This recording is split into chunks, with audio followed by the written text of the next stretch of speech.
La Bible. Je suis ce qu'elle dit que je suis. Je possède ce qu'elle dit que je possède. Et je peux faire ce qu'elle dit que je peux faire. Je vais maintenant entendre l'enseignement de la parole de Dieu. Et je proclame hardiment. Mon esprit est ouvert. Mon intelligence est réceptive. Mon cœur est prêt à recevoir la semence incorruptible, la parole vivante et permanente de Dieu.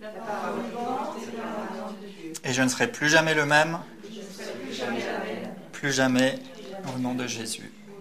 Amen. Alléluia. Super. On est dans une série, Le vrai vous, parcours dans l'épître aux Éphésiens.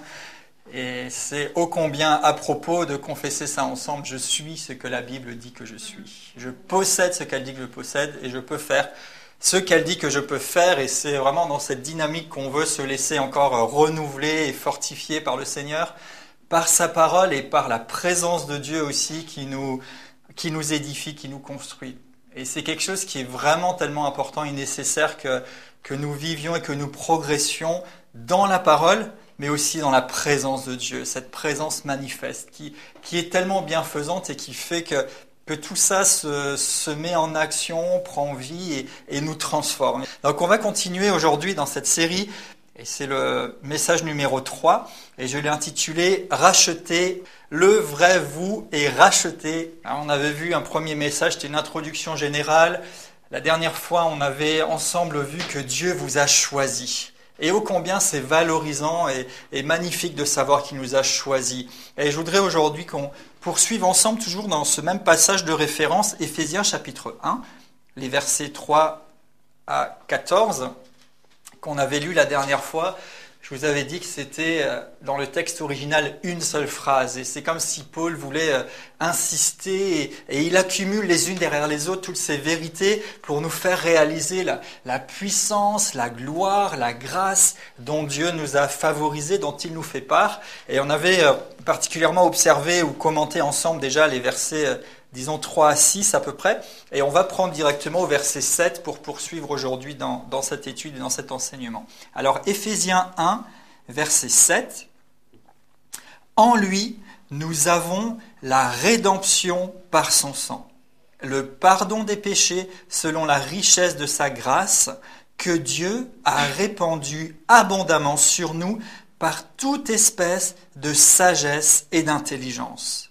Il nous a fait connaître le mystère de sa volonté selon le bienveillant dessein qu'il avait formé en lui-même, pour le mettre à exécution quand les temps seraient accomplis, de réunir toutes choses en Christ, celles qui sont dans les cieux et celles qui sont sur la terre. En lui, nous sommes aussi devenus héritiers, ayant été prédestinés suivant le plan de celui qui opère toutes choses d'après le conseil de sa volonté, afin que nous servions à célébrer sa gloire, nous qui d'avance avons espéré en Christ. En lui, vous aussi, après avoir entendu la parole de la vérité, l'évangile de votre salut, en lui vous avez cru et vous avez été scellés du Saint-Esprit qui avait été promis, lequel est un gage de notre héritage pour la rédemption de ceux que Dieu s'est acquis pour célébrer sa gloire. » Donc verset 7, « En lui, nous avons la rédemption par son sang, le pardon des péchés selon la richesse de sa grâce. » Il y a certaines versions qui disent « En lui, nous avons la rédemption et la rémission des péchés. » Et ces deux mots sont associés, fonctionnent ensemble, et je voudrais ici qu'on y regarde un petit peu de plus près. En fait, la rédemption, ça veut dire le rachat. Rédemption, ça veut dire acheter quelque chose à un prix. C'est comme si vous êtes sur un marché et vous achetez quelque chose. Et ça veut dire aussi libérer quelqu'un par rançon. Donc c'est payer pour la liberté de quelqu'un. Donc en Jésus, on a la rédemption. En Jésus, on a le prix qui a été payé pour qu'on puisse être libre. Il nous a libérés, il nous a délivrés. Il a payé la dette de nos péchés. Et en fait, on lui appartenait déjà puisqu'il nous a créés. Mais c'est pour ça qu'on parle de racheter. Parce qu'en fait, on était déjà à lui, mais par le péché, par la désobéissance, finalement, on est parti hors de de sa propriété, on peut dire, hors de son contrôle, et on est rentré sous la puissance et le contrôle du malin, et Dieu a choisi de payer de nouveau pour nous récupérer. En lui, nous avons la rédemption. Et alors, ce deuxième aspect, le pardon des péchés, ou bien la rémission, ça nous apporte encore une petite lumière en plus.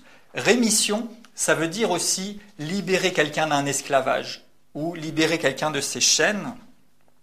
Et particulièrement par rapport au pardon des péchés, il y a une notion d'oubli. En fait, la rémission, ça veut dire faire comme si la chose ne s'était jamais passée. Faire comme si quelque chose n'avait jamais été commis. Ça, c'est le sens dans le texte original. Donc, on voit ces deux choses se complètent. La rédemption, c'est qu'il paye le prix ou il paye la rançon pour qu'on soit libre. Et la rémission, c'est qu'il fait comme si ça ne s'était jamais passé. En fait, il oublie nos péchés. C'est comme si ça n'avait jamais été commis. Et ce qui est merveilleux, c'est que plein d'autres passages des Écritures vont dans ce sens-là. Et je vais vous en citer plusieurs en passant que vous pourrez noter et relire pour vous. Mais je crois que c'est vraiment important de réaliser ce que c'est que d'être racheté. Des fois, on dit « je suis racheté », oui, il a pardonné mes péchés, mais on continue souvent de s'accuser ou de se sentir coupable ou d'être là à essayer quand même de s'auto-punir pour certaines choses, alors que lui, il a fait comme si ça n'avait jamais eu lieu. Et bien sûr que nous, on a une mémoire dans notre âme, parce qu'on a une intelligence, on a un cerveau qui fonctionne, on a une mémoire, mais Dieu n'a pas de problème de mémoire, mais il a choisi de faire comme si ça ne s'était jamais passé. Donc non seulement il nous a rachetés, mais en plus il a voulu oublier, faire comme si nous n'avions jamais commis toutes ces choses-là. Romains 6, 23 nous dit que le salaire du péché, c'est la mort, mais le don gratuit de Dieu, c'est la vie éternelle. Donc le péché devait avoir pour conséquence la mort. Mais Dieu nous a rachetés, il a payé cette rançon. Comment ? Par la mort de son Fils Jésus-Christ, Dieu incarné parmi les hommes. Hébreux 9, 22 nous dit aussi que sans effusion de sang, il n'y a pas de rémission ou de pardon. C'est le même mot en fait. Sans le sang, on ne peut pas oublier, on ne peut pas faire comme s'il n'y avait pas eu de péché. Et ce même chapitre nous explique dans les grandes lignes, vous savez, si vous avez un peu de culture de l'Ancien Testament, sinon en quelques mots, en fait, dans l'Ancien Testament, Dieu avait donné la loi à son peuple. Et l'un des objectifs de la loi était que les hommes comprennent que par leurs propres efforts, et même en essayant d'obéir à tout un ensemble de lois, ils ne seraient pas capables par eux-mêmes de plaire à Dieu et de devenir acceptables. Et pour répondre à cette incapacité de l'homme d'obéir, d'être acceptable et agréable à Dieu par lui-même, eh bien, Dieu a instauré un système de sacrifice. Donc, plusieurs fois dans l'année, et très régulièrement, quand les gens péchaient, en fait, ils devaient sacrifier un animal. Il fallait que le sang coule pour racheter quelque part, pour le pardon de ce péché-là. Et dans l'année, il y avait un jour particulièrement, ce grand jour d'expiation, où on faisait un sacrifice pour les péchés de toute l'année, de tout le peuple. Et un des deux animaux était tué, et le deuxième était perdu volontairement dans le désert. Et là aussi, on a cette image que Dieu aurait voulu qu'on oublie. On a oublié cette bête dans le désert comme oubliant ce péché, mais l'Écriture nous dit quand même dans tout ce passage d'Hébreux 9 aussi que le sang des animaux n'était pas capable d'effacer pour toujours le péché.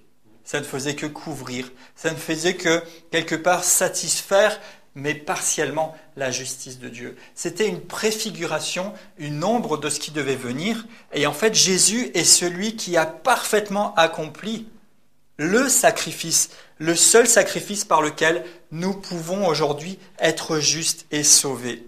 Hébreux 10, 14 nous dit justement que par une seule offrande, il a amené à la perfection pour toujours ceux qui sont sanctifiés. Et au verset 17, il dit cette phrase magnifique, « Je ne me souviendrai plus de leurs péchés ni de leurs iniquités. Je ne m'en souviendrai plus. » Et plus loin encore, il est dit, verset 18, « Là où il y a pardon des péchés, il n'y a plus d'offrande pour le péché. » C'est fait, c'est payé, il n'y a rien à rajouter. Vous êtes rachetés. En lui, vous avez la rédemption et la rémission. Vous avez été rachetés, libérés, et il a oublié volontairement. Il décide que ce soit comme si vous n'aviez jamais fait le mal que vous avez fait.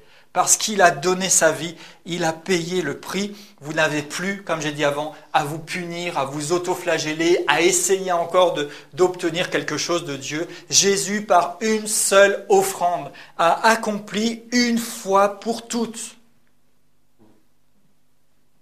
la rédemption. Il a payé pour que vous soyez libres, et la rémission, il a fait en sorte que ça n'existe plus. Et j'ajoute encore ici, parce que l'Écriture insiste encore dans Colossiens 2, 14. Colossiens 2, 14, il est écrit « Il a effacé l'acte dont les ordonnances vous condamnaient et qui subsistait contre nous, et il l'a détruit en le clouant à la croix. » Donc comme si ça ne suffisait pas, il nous dit qu'il a effacé l'acte dont les ordonnances vous condamnez. En gros, il y a une lettre de condamnation qui dit « Toi, tu as fait ça, ça, ça et ça, tu es coupable. » Mais il l'a effacé. Et même quand il l'avait déjà effacé, ce n'était pas assez, il l'a complètement détruit. En le clouant à la croix. C'est oublié, c'est comme si ça n'avait jamais existé. Il n'y en a plus de trace. La seule trace qui reste du péché ou des fautes que nous avons commises, c'est la trace qui est dans notre âme, parce que nous nous en rappelons, et parce que ça nous a blessés, et parce que souvent nous avons blessé les gens autour de nous. Mais l'Écriture nous dit que si nous recevons avec douceur la parole de Dieu, cette parole peut sauver notre âme. Et notre âme a besoin d'être sauvée, guérie, délivrée. Mais notre esprit, le vrai vous, est déjà complètement sauvé, guéri, délivré, et c'est oublié. Le vrai vous est déclaré juste, non coupable. Et si vous vous sentez encore quelque part coupable, ou vous vous rappelez régulièrement de ce que vous avez fait, comme si ça venait encore vous harceler, eh bien, ordonnez à votre âme d'obéir à la parole de Dieu. David disait à son âme, « Bénis l'Éternel et n'oublie aucun de ses bienfaits. » Je crois que je l'ai déjà dit la dernière fois et certainement que ça reviendra comme un fil rouge parce que c'est finalement le plus gros travail que nous avons à faire. Pourquoi t'as battu au-dedans de moi? Pourquoi m'accuses-tu? Vous savez, si ces choses-là remontent, vous pouvez dire à votre âme, non, qu'est-ce que tu racontes là? Ça c'est oublié, c'est terminé, ça n'existe plus.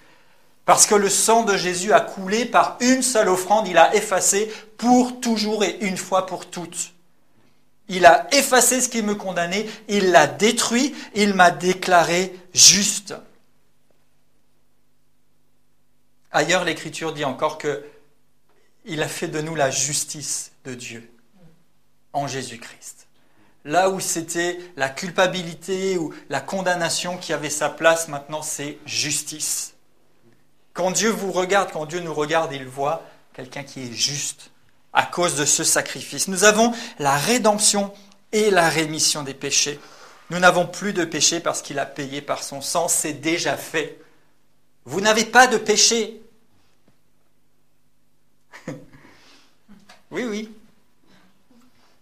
Nous n'avons plus de péché. Quelqu'un va dire, ouais, mais alors pourquoi on pêche? Bah oui, on rate le but de temps en temps. Oui, on fait parfois le mal qu'on ne voudrait pas faire. Et Paul lui-même, qui nous enseigne ici dans Éphésiens, nous partage ailleurs son cœur en disant « Mais je fais le mal que je ne voudrais pas et le bien que je voudrais faire, j'y arrive pas. » Mais quand il parle de ça, il parle de lui, Paul, en tant qu'être humain, en tant qu'homme, simplement charnel. Et il parle de ce combat, et Joël utilisait ce terme de dualité qui est complètement approprié la dernière fois. C'est-à-dire que constamment, il y a cette lutte quelque part, mais ça, c'est pas le vrai vous. Le vrai vous est juste. Le vrai vous a été déclaré juste et il est même la justice de Dieu. Ça veut dire qu'en fait, vous reflétez, vous émanez et vous déclarez la justice de Dieu, juste par votre propre vie. Celui que vous êtes en Christ est justice. Et donc, si nous manquons encore le but, c'est juste parce que nous sommes encore dans ce corps de chair qui nous limite tellement, qui nous retient, mais là aussi, ce corps a besoin progressivement d'être renouvelé, d'être baigné. Tite parle du bain de la régénération. Ce bain de la régénération, ce n'est pas seulement une fois le baptême d'eau que nous prenons. Ce bain de la régénération, c'est qu'en fait notre être entier, y compris notre corps, à force d'être baigné dans cette présence de Dieu, à force d'être influencé par cette parole de Dieu que nous entendons et que nous confessons, doit aussi s'aligner sur la vérité de la parole de Dieu. Je ne vais pas vous faire un cours de physique ou peut-être même de métaphysique, mais Ce qui est sûr, et c'est prouvé même scientifiquement, qu'il y a tout un ensemble dans l'environnement qui nous entoure de vibrations ou d'ondes qui circulent. Hein, et en fait, quand nous parlons, nous libérons des vibrations, nous libérons des ondes. Quand nous réfléchissons et pensons, nous libérons des vibrations. C'est prouvé, ils ont mesuré électriquement dans les cerveaux des gens, etc. Donc je ne veux pas partir trop loin dans ces choses-là. Mais ce que je veux nous faire réaliser, c'est qu'en fait, les vibrations que vous émettez, elles agissent même sur vous. Et on dit parfois de libérer des bonnes ondes ou des bonnes vibrations. Et les gens essayent ce qu'on appelle la pensée positive pour se sentir mieux. Et ça fonctionne dans une certaine dimension, mais ça reste très limité. Parce que comme il est dit ailleurs dans l'Écriture, les gens essayent de goûter ou de toucher aux bienfaits, mais en même temps, ils renient ce qui en fait la force. Et en fait, ce qui en fait la force, c'est l'œuvre de Christ, c'est son œuvre rédemptrice. En fait, Dieu a mis en nous, en tant qu'être humain, tout ce qui est nécessaire pour être prospère à tous égards, esprit, âme et corps. Ce qui veut dire aussi que les principes de la foi, les principes de guérison, les principes de vie abondante sont agissants et sont réels, même dans les gens qui ne sont pas encore tournés vers Christ. Sauf qu'ils renient encore ce qui en fait la force, et donc ils sont limités dans les bénéfices et les effets de cette puissance, disons-le, que Dieu a mis dans l'homme, parce qu'en même temps, ils fonctionnent encore avec un cœur qui n'est pas renouvelé. Donc leurs motivations ne sont pas les bonnes. Donc ils ne peuvent pas tenir ferme, parce que tôt ou tard, vous êtes obligés d'être découragé ou d'abandonner si vous n'avez pas la force rédemptrice de Christ dans votre vie. Parce que quelque part aussi, vous restez sous l'emprise du malin et vous restez prisonnier. Et il est évident qu'il y a ces deux royaumes qui s'opposent dans ce monde. Jésus qui nous dit « Je suis venu pour que mes brebis aient la vie et qu'elles soient dans l'abondance ». Mais en même temps, il nous dit aussi qu'il y a quelqu'un d'autre qui est venu seulement pour voler, pour égorger et pour détruire. Et celui-là peut agir dans la vie des gens aussi longtemps qu'ils ne sont pas, comme dit l'Écriture, arrachés ou transférés du royaume des ténèbres au royaume de la lumière. Mais il n'en demeure pas moins que ces principes sont vrais et sont instaurés par Dieu. Mais nous disposons, bien aimés, de la puissance, non seulement de ce que Dieu a placé dans l'homme, mais de cette puissance qui devient effective et réelle dans notre vie, parce que nous sommes animés par le Saint-Esprit et parce que nous sommes connectés à la source de cette puissance qui est Dieu lui-même et la parole qui sort de sa bouche. Et comme il est dit dans l'Écriture, toute parole de Dieu contient en elle-même le pouvoir de s'accomplir. Donc quand vous méditez la parole de Dieu, quand vous confessez la parole de Dieu, quelque part vous libérez les ondes positives de la parole de Dieu et elles agissent même sur votre corps. Donc oui, nous péchons encore parce que nous sommes sur cette terre qui est marquée par le péché et notre corps est facilement attiré aussi par les choses de cette terre et par le péché. Mais plus nous demeurons dans la présence agissante de Dieu et plus nous demeurons dans la parole vivante et permanente de Dieu et nous la méditons et nous la déclarons, c'est pourquoi l'Écriture ne tarit pas d'exhortation. Méditez la parole de Dieu, prenez plaisir dans la parole de Dieu, confessez cette parole, c'est en croyant du cœur et en confessant de la bouche. Et il y a une telle puissance dans le fait de méditer, de penser, de nous imbiber, d'être dans ce bain, je reviens, de la régénération. Et il nous appartient à nous, comme chaque jour nous pouvons prendre une douche ou un bain, en tout cas j'espère que vous le faites quand même suffisamment régulièrement, eh bien nous pouvons aussi prendre ce bain de la régénération en repassant les paroles de Dieu dans notre être jusqu'à ce que notre corps atteigne la conformité à Christ. Oui, il y a encore du chemin à faire, je suis d'accord avec vous. Mais plus ça va et plus nous allons laisser le vrai nous transparaître. L'Écriture dit quelque part que nous portons un trésor comme dans des vases de terre. Et ce qui est important, c'est ce trésor. Et le désir de Dieu et notre désir, et je l'entends dans certaines de vos prières, et même dans ce qu'on peut se dire les uns aux autres, c'est que ce vase de plus en plus puisse laisser ce trésor transparaître et s'exprimer, et que vraiment Christ paraisse. Et c'est son désir pour nous. Et donc, quand nous nous nourrissons et nous demeurons dans ces vérités, eh bien, nous sommes en train de plus en plus donner de l'importance à cette vérité de la parole de Dieu et au vrai nous, le vrai vous. Le vrai moi peut de plus en plus s'exprimer à mesure que je crois, que je médite, que je pense, que je déclare qui il est, ce qu'il est, et il va pouvoir prendre le dessus de plus en plus sur le moi passager et temporaire qui est limité par ce corps physique. Et jusqu'à ce que même mon corps reflète la gloire de Dieu. Jusqu'à ce que même mon corps émane de cette lumière et de cette présence.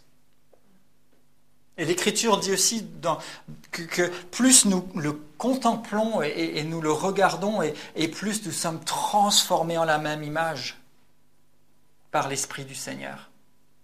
Notre esprit n'a pas besoin d'être transformé, vous savez, c'est fait. Quand vous naissez de nouveau, c'est fait. Waouh! Ça, c'est tellement merveilleux, cette vérité. Vous savez, quand vous naissez de nouveau, vous êtes rendu parfaitement conforme. Le vrai vous, dans votre esprit. Mais notre âme a besoin d'être renouvelée et notre corps a besoin d'être transformé à mesure qu'il est exposé. Et je reviens à ce que je disais en introduction, d'où la nécessité, bien aimé. Oui, la parole, et cette parole peut sauver nos âmes, parce que notre âme, c'est le siège de notre réflexion, de notre intellect. C'est le siège aussi de nos émotions, de nos sentiments et de notre volonté. Et nos émotions et notre volonté sont canalisées et orientées par ce que nous pensons, par ce que nous concevons de ce monde, par ce qu'on peut appeler par ailleurs notre mentalité. Et notre mentalité, en tant que fils et filles de Dieu, doit être de plus en plus conforme à ce que dit l'Écriture, à la parole de Dieu. Donc cette parole de Dieu va sauver notre âme, va changer notre façon de voir les choses, de les exprimer, va orienter nos émotions et notre volonté. Mais notre corps, lui aussi, est transformé et touché par cette présence agissante de Dieu, par cette onction du Saint-Esprit qui nous permet de faire des choses que nous n'aurions même pas pu faire physiquement.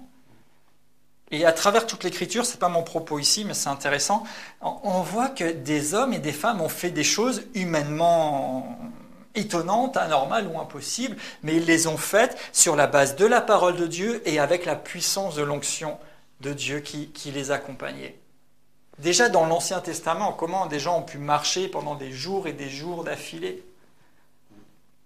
Comment des prophètes ont pu parcourir des distances impressionnantes en beaucoup moins de temps qu'il ne le faut? Vous savez, des fois on voit des dessins animés, moi j'ai des jeunes enfants, et ça paraît tellement étonnant, mais il y a des choses dans l'Écriture qui, avec tout le respect bien sûr que j'ai pour la parole de Dieu, mais qui sont dignes de certains dessins animés ou films de science-fiction, parce que des gens ont accompli des choses. Nous, parfois, on s'habitue. Et je crois que l'un des défis pour nous en tant que fils et filles de Dieu, en tant qu'Église, c'est d'arrêter d'être habitués à ces petites histoires et d'être tout le temps réceptif et de redécouvrir tout à nouveau ce que nous voyons et ce que nous entendons de la parole de Dieu. Et de réaliser que quand des gens sont restés pendant une longue durée sans nourriture, par exemple, mais c'est surnaturel, c'est puissant. Que des gens ont vu Dieu à l'œuvre au milieu d'eux. Que des gens ont marché pendant des années dans un désert sans que leurs vêtements et leurs souliers ne s'usent.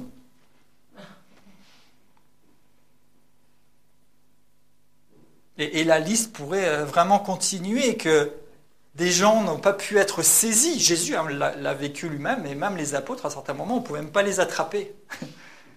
Parce qu'il y avait ce quelque chose de la présence agissante de Dieu qui les propulsait dans leur destinée et dans ce qui était là devant eux. Et une chose est sûre, c'est que pour accomplir notre destinée, pour vivre pleinement notre vie selon l'idée et le plan de Dieu, nous avons besoin de la présence agissante de Dieu et de la parole de Dieu. Et dans l'autre sens, c'est valable aussi, nous avons besoin de la parole de Dieu et de la présence agissante de Dieu. Ça fonctionne ensemble, ça va de pair. Et c'est tellement nécessaire pour nous de prendre conscience et de réaliser tout ce qu'il a accompli pour nous, pour vivre au bénéfice de ça. Donc, même si parfois nous manquons le but ou nous péchons parce que nous sommes encore dans ce corps et dans cette tente, nous devons nous accrocher à ce que dit la parole de Dieu. Et entre-temps, Dieu nous tend la perche et a pourvu à ce que si nous péchons, 1 Jean 1,9, il est fidèle pour nous pardonner et nous restaurer, pour effacer, même si nous étions tachés, pour effacer. Et là encore, c'est un temps continu dans la grammaire grecque, comme je vous avais montré la dernière fois, c'est-à-dire que continuellement, il pardonne et efface. Pourquoi ? Parce qu'il l'a fait une fois pour toutes avec un effet infini. C'est-à-dire que quand nous commettons une faute, quand nous péchons, si nous confessons notre péché, c'est-à-dire si on reconnaît devant Dieu, Seigneur, oui, là je me suis loupé, là j'ai mal agi, là j'ai mal fait, mais on ne doit pas s'arrêter là, on doit juste venir dire, mais je sais que tu es fidèle et que même ce péché-là que j'ai commis, Il faisait partie de ce que tu as porté à la croix il y a tant d'années et je suis déclaré juste et pur et ça ne change rien à ma nature. Ce n'est pas parce que j'ai raté aujourd'hui que je suis un raté. Je suis ce que tu dis que je suis. Je suis racheté et je suis au bénéfice de ta grâce. 1 Jean 3, verset 9, juste un peu plus loin, il dit « Quiconque est né de Dieu ne pratique pas le péché, parce que la semence de Dieu est en lui, et il ne peut pécher parce qu'il est né de Dieu. » Donc quand je vous dis que vous n'êtes plus pécheur et que vous ne péchez plus, c'est pas que j'essaye de viser quelque chose d'impossible ou que je nous mets dans une illusion. Je connais ma faiblesse humaine. Et je connais la faiblesse de la nature humaine parce que l'Écriture nous enseigne à ce sujet. Mais s'il nous enseigne ça, c'est pas pour que nous restions en disant « Oh Dieu, écoute-nous, pauvres pécheurs. Veuille nous accepter dans notre faiblesse absolue. » Oui, par moments, nous pouvons exprimer à Dieu ça. Et des fois, oui, on dit « Aie pitié de nous. » Non. Et Dieu a envie de dire « Mais j'ai pas pitié de toi. Je n'ai pas pitié, je t'aime. » Et parce que je t'aime, je t'ai racheté. Et j'ai tout mis à ta disposition pour que tu puisses vivre dans cette position de racheté et né de nouveau. Alors relève-toi. Ne reste pas par terre à me supplier, mais relève-toi et saisis par la foi ce que j'ai fait pour toi. Et nourrissez-vous de ça et confessez ça, même si vous loupez encore de temps en temps. Mais dites-vous, je suis né de Dieu, je ne pratique pas le péché. Je suis né de Dieu, je ne pêche pas. Et quand vous avez péché, comme je l'ai dit l'autre fois, je le dis encore, vous dites, non, ça c'était pas moi. Alors c'est pas qu'on se déresponsabilise, non. On dit, celui qui s'est loupé là, ce n'était pas le vrai moi. Le vrai moi ne pêche pas. Le vrai moi ne pratique pas le péché. En lui, on a donc la rédemption. Le pardon des péchés selon la richesse de sa grâce. Et vous voyez, il a utilisé la richesse de sa grâce. Et il fallait au moins ça. Pour certains d'entre nous, peut-être que d'autres ont été sages et gentils, et tant mieux. Vous savez, parfois, on entend des témoignages et on se dit « Ah, mais moi, j'ai pas un aussi flagrant témoignage. » Comme si il fallait d'abord avoir fait les 400 coups pour être au bénéfice du pardon. Non, tant mieux si vous n'avez pas eu le temps de faire des choses effroyable, mais vous savez, le seul fait d'être resté séparé de Dieu, ne serait-ce qu'une journée, c'est déjà la pire chose que nous ayons pu faire. Et il a fallu la richesse de sa grâce. Mais Dieu a répandu avec richesse et rattrapé tout ce qu'il fallait. Et il l'a répandu, verset 8, abondamment sur nous, par toute espèce de sagesse et d'intelligence. Il l'a répandu abondamment. Ah oui, mais avec ce que j'ai fait, est-ce que vraiment...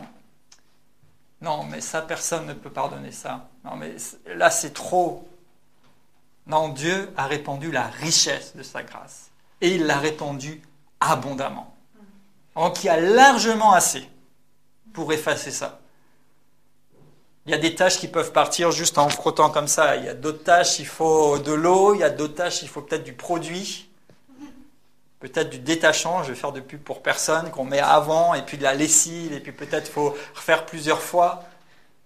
Mais quelle que soit la grandeur et la nature de la tâche qui est sur vous, pardonnez-moi l'expression, mais vous n'êtes pas une tâche, même si vous avez une tâche. Dieu a répandu la richesse de sa grâce abondamment. Et c'est tellement abondant que peu importe ce que c'est, rien ne peut lui résister. Rien ne peut résister à la richesse de sa grâce qui a été répandue abondamment. Il a effacé, il vous a racheté et il vous a donné la rémission. C'est-à-dire qu'il a payé pour que vous deveniez libre et il fait comme si le péché que vous aviez n'était pas et n'avait jamais été. Parce qu'il a payé pour l'effacer. Il l'a répandu, donc cette grâce, verset 8, abondamment sur nous, par toute espèce de sagesse et d'intelligence. Toute espèce de sagesse et d'intelligence. Waouh! Il nous a rachetés. Et en fait, ici, on voit une progression dans l'œuvre que Dieu a fait pour nous. D'abord, il nous donne la rédemption et la rémission. C'est-à-dire qu'il paye le prix pour qu'on puisse être libre. il fait en sorte que même tout ce que nous avons fait, ce soit comme si ça n'avait jamais eu lieu. Et ensuite, il répand sur nous toute espèce de sagesse et d'intelligence. En fait, Dieu nous arrache de là où on était, il nous remet propre, il nous remet pur, et il met tout à disposition pour qu'on ne revienne plus jamais à l'état dans lequel on était, mais qu'on puisse demeurer dans l'état dans lequel il nous a mis. Et il nous a donné toute espèce de sagesse et d'intelligence. Waouh! Vous êtes sage et intelligent. Et toute espèce de sagesse. La sagesse, qu'est-ce que c'est? La sagesse ici, ça veut dire la connaissance ou le savoir qui a été acquis. Donc, il vous a donné toute espèce de connaissance, toute espèce de savoir, toute espèce de science.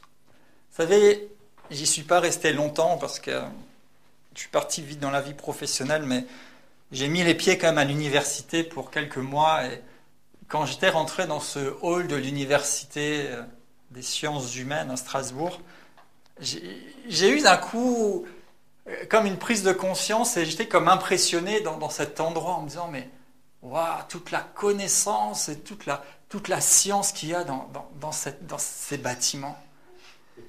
Ça faisait vraiment une impression particulière. Tu sais, il y a les bibliothèques où il y a des livres de partout et quand vous arrivez là, vous dites waouh, mais et Dieu, lui, il connaît tout ça parce que c'est lui qui a fait tout ça. Et on se sent tellement petit à côté de toute cette connaissance et cette science et tout ce qu'il peut y avoir. Et ici, l'Écriture nous dit que Dieu a répandu sur nous l'abondance de sa grâce par toute espèce de sagesse et d'intelligence. Il a mis toute espèce de science, de connaissance à notre disposition. Il a répandu sur nous. Vous savez, ici, le mot abondance, il est rendu comme ça et c'est sympa, mais en fait, ce mot-là, il inclut une notion même d'excès. C'est comme si Dieu avait fait des excès de grâce envers nous. Et bien sûr, pour nous, ça reste quand même un petit peu abstrait quelque part, mais l'Écriture veut vraiment nous montrer, et Paul ici veut vraiment montrer, il dit Dieu a fait des excès, il en a même presque fait trop. Mais sans le côté négatif, parce que trop, c'est plus bien. Mais c'est pour en faire comprendre qu'il a mis tout ce qu'il faut et il y en a même plus. Et Dieu est ce Dieu-là.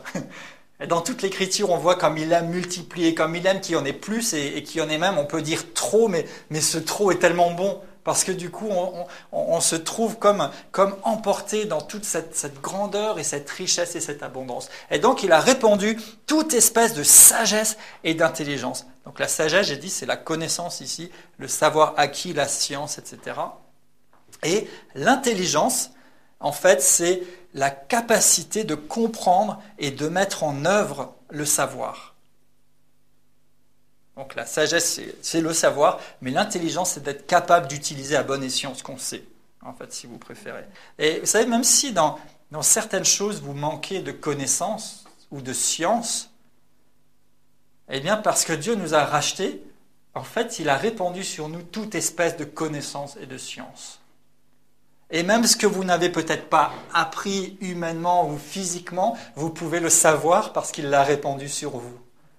Le vrai vous a à disposition toute espèce de connaissance et de science.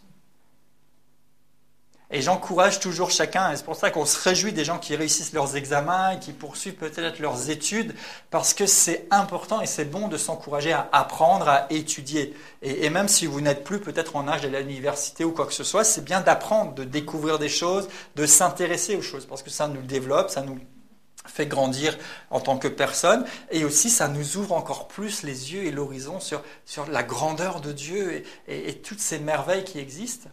Mais même si nous avions des carences quelque part dans la connaissance et la science, Dieu répand sur nous toute espèce de connaissance et de science. Et je l'ai vu plusieurs fois. C'est même dans votre vie personnelle ou professionnelle, il peut y avoir quelque chose que vous ne savez pas, mais le vrai vous a accès à tout savoir et vous pouvez, lorsque vous vivez dans cette dimension de conscience et de compréhension de celui que vous êtes, avoir accès à des choses que vous ne connaissiez pas. Et quelqu'un pourrait me dire, mais t'as appris ça où? Eh bien, c'est mon papa qui me l'a dit. Mon papa qui est dans le ciel et qui sait tout. Dans mon parcours professionnel, dans par certains moments, j'étais dans des postes, et d'ailleurs même actuellement, on m'a posé la question il n'y a pas longtemps, et les gens ont tendance à me dire, mais vous avez fait quelle école de commerce, ou vous avez quelle formation? Et souvent ça me fait sourire parce que je dis, moi ma formation c'était bac littéraire, une année de lettres, une année d'allemand, et je me suis retrouvé à des postes élevés dans le domaine du commercial et où j'ai réussi. Mais je suis conscient que c'est parce que quelque part, quelqu'un connaît tout sur le commerce, connaît tout sur la vente et connaît tout sur toutes sortes d'activités et que le vrai moi a reçu avec abondance toute espèce de sagesse et d'intelligence. Et que même ce que je n'ai pas eu l'occasion d'apprendre à l'école, je peux le connaître parce que mon Père connaît tout et me fait tout connaître dont j'ai besoin pour ma vie, même quotidienne et pratique. Devant des situations inconnues où peut-être on pourrait être nous pris au dépourvu, eh bien étonnamment on peut se rendre compte qu'on a traversé ça et en se disant mais je sais même pas comment, je savais pas forcément comment m'y prendre. Et quelquefois même on dit je sais même pas comment j'ai fait. Mais il a répandu toute espèce de sagesse et d'intelligence. Toute la connaissance de n'importe quel domaine est disponible. Et l'Écriture nous dit dans Jacques que si quelqu'un d'entre vous manque de sagesse, qu'il la demande à Dieu, qu'il donne simplement et sans reproche, mais qu'il demande avec foi. Donc si vous ne connaissez pas quelque chose, il vous suffit de demander.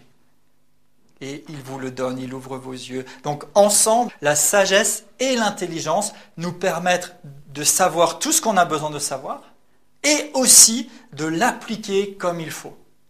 Parce que ça, c'est encore une autre dimension. Il y a des gens qui sont instruits, mais, excusez-moi, qui ne sont pas intelligents. Parce qu'ils savent beaucoup de choses, mais ils ne savent pas les mettre correctement en action et en application. Mais l'Écriture nous dit que Dieu a répandu abondamment sur nous toute espèce de sagesse et d'intelligence. Donc nous avons accès à toutes sortes de connaissances qui peuvent nous être utiles et nécessaires et à toute l'intelligence nécessaire pour mettre en œuvre la connaissance. Waouh! Et vous êtes rachetés. Vous avez la rédemption et la rémission. Vous étiez esclaves et condamnés. Il a payé pour que vous soyez libres. Il a fait en sorte que ce soit comme si vous n'aviez jamais commis toutes les fautes que vous aviez commises. Et en plus, il a mis à votre disposition toute la connaissance et toute la sagesse et toute l'intelligence pour pouvoir vivre conformément à ce vrai vous que vous êtes devenu. Waouh! Wow, merci Seigneur. La rédemption, c'est vrai, c'est le pardon. Parfois, quand il dit oui, on a été racheté, on pense au pardon, et c'est énorme, et c'est la base. Mais c'est que la base. Le pardon, c'est juste le début. Réjouissez-vous d'être pardonné, réjouissez-vous d'être fils et filles de Dieu rachetés, mais vous n'êtes pas en disant, voilà, pour donner mes péchés, et même si je vivote misérablement, au moins je suis pardonné de mes péchés, j'irai au ciel.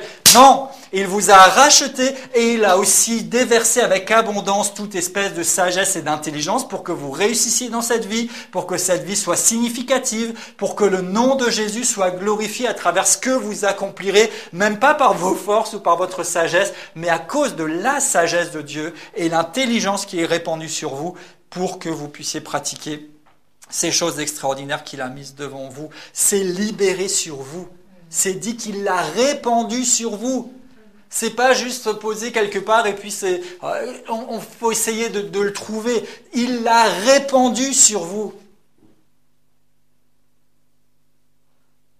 Et comme on était tout à l'heure dans cette attitude d'adoration et de réceptivité, c'est vraiment ce que je ressentais dans mon esprit. Je disais, Seigneur, waouh, c'est vrai, tu es présent, tu es là. Mais comment être au bénéfice et vivre les effets de cette présence, c'est que moi j'ouvre mon cœur et que j'attire, que j'aspire après cette présence.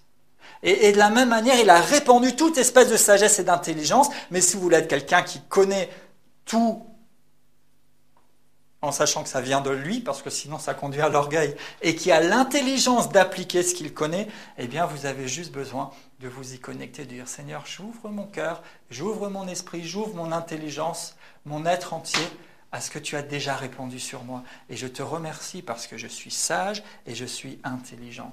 Parce que la rédemption, la rémission n'ont pas seulement eu pour effet de me rendre pur, ce qui est déjà extraordinaire, mais ont aussi pour effet de me rendre maintenant capable de vivre selon cette pureté, cette nouvelle nature, et même de me démarquer dans ce monde.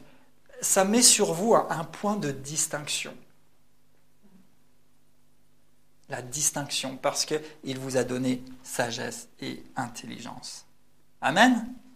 Alléluia. Seigneur, merci pour ta parole. Merci pour la rédemption et la rémission. Et Seigneur, merci parce que cette parole maintenant, au nom de Jésus, est accompagnée de l'onction qui brise les jougs et elle vient libérer et délivrer ceux qui se sentent encore coupables. Nous proclamons maintenant la liberté et la délivrance. Que toute culpabilité, toute condamnation soit maintenant écartée de la vie de ceux et celles qui t'appartiennent. Ça n'existe plus. Je te remercie, Père, parce que tu es celui qui brise les liens, qui enlève les verrous, qui fait éclater littéralement ces jougs qui pèsent encore sur les épaules et qui nous fait marcher dans la liberté parce que tu as payé. Et tu n'as pas payé seulement juste le minimum pour que nous puissions un tout petit peu respirer ou que nos liens se desserrent un peu, mais tu as payé le prix le plus fort, celui de ta propre vie, celui de ton propre sang qui a coulé à la croix. Et à cause de ce prix payé, nous sommes libres. Et je confesse maintenant et je déclare la liberté dans la vie de chaque personne qui entend cette parole maintenant, dans le nom de Jésus. Je te remercie, Père, parce que tu as effacé l'acte et tu l'as détruit. Alléluia. Et merci, Seigneur, parce que nous n'avons plus à douter ou à nous demander comment nous pourrions bien faire pour rester justes et pour marcher correctement dans cette vie. Mais nous pouvons simplement ouvrir nos cœurs et recevoir toute espèce de sagesse et d'intelligence que tu as répandue abondamment sur nous. Sagesse et intelligence pour vivre conformément à cette nouvelle nature, mais aussi sagesse et intelligence pour que selon ta parole, celui qui prend plaisir à ta loi, tout ce qu'il fait lui réussit. Celui qui médite ta parole pour agir conformément, réussit dans toutes ses entreprises et a du succès. Merci Père pour des vies de succès et de réussite. Le succès et la réussite, c'est d'être celui que tu dis que nous sommes et de faire ce que tu as disposé devant nous de faire pour vivre pleinement et que tu sois pleinement glorifié. Je te remercie Père parce que tu as répandu toute espèce de sagesse et d'intelligence. Et là aussi, dans la foi et dans la confiance, nous croyons et nous recevons maintenant toute espèce de sagesse et de connaissance et toute intelligence qui va avec. Et je déclare sur mes bien-aimés et sur moi-même, nous sommes sages et nous sommes intelligents. Nous sommes sages et intelligents. Et merci pour la distinction qui vient de toi dans le nom de Jésus. Merci pour la gloire qui se révèle de plus en plus et qui devient visible. Tu es glorifié, Seigneur. Christ ressuscité paraît dans nos vies et paraît dans son Église. Merci, Père, dans le précieux nom de Jésus.